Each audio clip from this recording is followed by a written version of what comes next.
Good Thursday morning, everyone, and thanks for joining us from the Ohio AgNet, the voice you know at the News You Trust studio, sponsored by BASF and Zidua, the most trusted name in herbicides, providing Ohio soybean and corn acres with up to 2 weeks more residual activity and broad-spectrum weed control. I'm Joe Everett. A quick calendar reminder, powered by Soy Biodiesel, today we will be broadcasting from the 98th Ohio FFA Convention, thanks to the folks at Wilmington College. You can follow along with Wilmington College and the Ohio AgNet today and tomorrow for the latest updates and news from the Ohio FFA Convention. Now we take a look at news trending at ohioagnet.com. This news feed is sponsored by Tempty Trailers. Tempty is now factory direct in Sydney, Ohio. From trailer sales to parts and trailer service, our team is ready to keep you moving. Stop in today or call 326-206-2062. We'll start up in Northwest Ohio. Everett's Farm in Williams County was recently featured on the Feeding Farmers Tour, putting a spotlight on the family operation and recognizing the work being done on farms across the state this spring. As we look at the markets, there's a little cautious optimism right now. Some analysts say global buyers like China could step in and take advantage of cheaper U.S. grain, but a lot of that market is still going to hinge on the crop size and acreage. Until we get a deeper look at the growing season and see those USDA numbers, upside might stay somewhat limited. As we look ahead, Ohio FFA has announced candidates for the 2026-27 state officer team, highlighting the next group of young leaders ready to represent agriculture here in the Buckeye State. And on the policy side, there's continued conversation around ag labor reform. Industry leaders say without changes, labor shortages could put added pressure on the nation's food supply. For the full stories, you can check them out today at ohioagnet.com. Now let's check in for our weekly update from the Ohio Soybean Council and your checkoff dollars at work. Here's Dusty Sonnenberg. Joining me today is Taylor Dill. Taylor is Director of Research for the Ohio Soybean Council. Taylor, we want to talk today about slugs, especially when it comes to seed treatment in soybeans. With slugs, particularly, we usually do see them more in those no-till and cover crop fields. It's a really great environment for them to be protected in throughout the year. So if you've had them before, they're probably still in your field, and they kind of can proliferate year after year. And I recently was talking to Kelly Tillman about this, and I was hearing different talks about slugs. And one major factor that we see, particularly in situations where we have slugs, is that you can see a reduction of slugs when you take away insecticidal or neonicotinoid seed treatments, because the main predator of slugs is usually killed off by a neonic seed treatment. If you have a lot of slug issues, if you take off that insecticidal seed treatment, over time you'll see less and less pressure from slugs. Dr. Kelly Tillman has spoken about that. Some of that research also came out of Penn State. And so it's becoming a more common response to slugs, because there's not a lot that we can do about slugs in our, we can't spray for them or anything like that, but we can give them back the natural predator and reduce them that way, which is mainly for those no-till and cover crop situations. This update brought to us by the Ohio Soybean Council and your soybean checkoff. Hey, thanks, Dusty. Now for today's weather, which is brought to you by Seed Consultants. Simply better performance online at seedconsultants.com. Here's your forecast. Colder air dominating the Ohio landscape through the rest of this week. I'm Chief Meteorologist Ryan Martin with Ohio's Ag Weather Update. After the moisture that moved through yesterday, we're stuck with colder air. North flow came in behind that front, and we are below normal on temperatures for today, for tomorrow, and for Saturday. And I think today we're stuck with a lot of cloud cover over Ohio. That cloud cover may even give us a lot of spit and sprinkle actions. We'll just have to keep our eye to the sky through the day today. We'll definitely see some scattered showers working through the state tomorrow, mostly central, but I don't want to rule it out anywhere. I'm going to say 60% coverage, a tenth to half an inch through your Friday. Still staying chilly. Saturday, partly sunny and dry. Temperatures start to moderate on Sunday. In that moderating surge, I think we have to watch for a few scattered showers overnight, Sunday night into Monday morning. And then we see clouds lingering through Monday night and early Tuesday. Tuesday afternoon is partly sunny. Then a strong front next Wednesday, Thursday can bring some heavy rain as well. I'm Ryan Martin. Hey, thanks, Ryan. Fertilizer prices continue to push higher, with all 8 major nutrients up compared to just a month ago. 6 of those saw significant increases of 5% or more. Leading the way was 1034O, jumping 17% to an average of $722 per ton. UAN 28 climbed 9%, anhydrous rose 8% to over 1,100 a ton, and UAN 32 increased 7%. DAP and urea were both up 5%, while MAP and potash posted slight gains. On a nitrogen basis, urea is averaging around 94 cents per pound, with anhydrous closer to 68 cents, keeping input cost a key concern for growers this spring.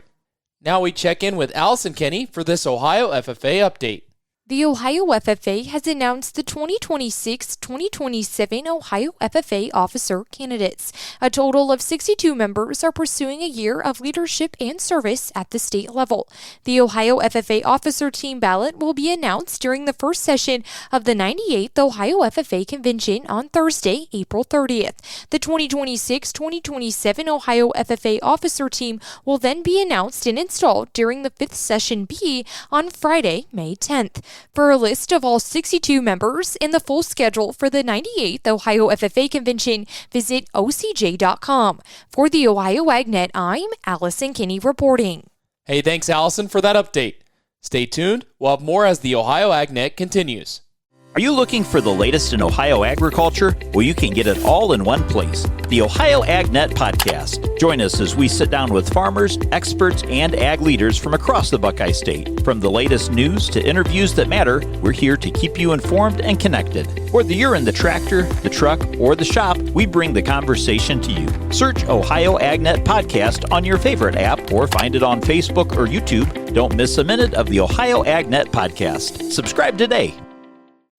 Life on the farm moves fast, and so does the news that matters to you. Stay ahead with the Digital Daily from Ohio AgNet and Ohio's Country Journal. Each morning, get the top ag headlines, market trends, weather updates, and the stories shaping Ohio agriculture, all delivered right to your inbox. It's free, it's easy, and it keeps you informed before the day gets going. Sign up now at ohioagnet.com for the Digital Daily and get yours first thing in the morning. Welcome back on the Ohio AgNet. I'm Joe Everett. I'm being joined by Chris Suber with Everett Seeds. And Chris, we've kind of had an interesting season already to the start. Tell us about what you've kind of seen in your working area and the customers you work with. Thanks, Joe. Thanks for having me. We service from southern Ohio up to Lake Erie through most parts of Ohio and eastern Indiana. And it seemed like south of Route 33, all those customers kind of kicked off. It was around maybe April 9th or April 10th through that weekend. A lot of guys leading with beans. And really, for this part of the state and that part that I'm talking about, really didn't see any rain just until just last night. So it's been a grind since then, but a lot of guys have finished up. There's been a lot of stuff planted. What's been planted so far in that, those early windows has come up really nice. We have great stands, so just kind of holding our fingers crossed here. We got a cold snap coming for the weekend. I think we're going to get down to 35, which is really close. So I'm going to feel a lot better in about 3 weeks once we get through this. Well, and it always makes a difference. I know when you kind of get those cold snaps out of the way and we get into May, those concerns kind of go away. Are there any concerns that you're worried about with the early planted when it comes to, maybe disease or even emergence conditions this early in the game? Not so much early, and really the temperatures, definitely with soybeans, don't bother me near as much. It's just planting conditions. I mean, chasing really good planting conditions, you got to take those opportunities. And we've seen for years, especially the last 2 seasons, those April planted beans have been a lot of guys' best. So it kind of sets a really high bar. It sets the bean crop up to do really nicely. Outside of pests and diseases, we don't want to shove them in front of really cold, wet weather necessarily, but when it's fit in April, you got to go with beans. I want to switch over and talk a little bit about corn. Have you seen any difference in technology or that maybe farmers are doing differently this year as far as trait packages? Yeah, we launched over last year. We had kind of a soft launch of it with Power Corn List. This is an above ground trait that brings you Roundup tolerance, Liberty, and Enlist, as well as above ground pests. So it's kind of like a double, as the way the industry refers to it. But we've really ran hard with that product. It makes up about probably 3/4 of our sales at the moment, where the rootworm pressure is just a little bit more variable. And, if you're going back in corn after corn acres, we definitely want to use rootworm traits. In some isolated pockets, we see some rootworm feeding, but for the most part, these above ground products like PowerCore have done a really, really nice job and the genetics behind them. I mean, we're thrilled with a ton of great options, really moving the ball forward with better products too. We've had a kind of an interesting start here with some people getting in early, some people getting in later. What's kind of your goal for this season, and maybe something you're really looking forward to learn about this season and how it progresses? Well, I'm going to be really anxious. If we can make it through, like I said, the next 3 weeks where we don't have any frost risk and these stands of beans that look really nice, if they can make it through that, I'm going to be thrilled to see what they can do, and especially if we have some good weather to follow. That's going to be really interesting. And then, I'd say probably a third of our footprint to the north. I mean, they're really just sitting waiting for an opportunity to go. So a little bit's been done, but not a lot. So hopefully they're not pushed into the end of the month. We've been down that road before, and hopefully their weather can change where they can get some things going here in May. Well, thank you for your time today. Good luck the rest of the season, and I look forward to how things turn out for you. My guest today has been Chris Super, president of Everett Seeds. Stay tuned. We'll have more as the Ohio AgNet continues. The way farmers get their information is expanding, and now there's a new dimension of farm news for the Buckeye State. Ohio AgNet TV. Learn from other farmers, see products and practices in action, and stay connected to what is happening both locally and nationally. Plus, watch expanded video coverage throughout the growing season and beyond with regular updates from the field and stories that highlight the people, issues, and innovations driving Ohio agriculture. Don't miss a moment. Subscribe now on YouTube by searching Ohio AgNet TV, where Ohio agriculture comes to life. Welcome back on the Ohio AgNet. I'm Joe Everett.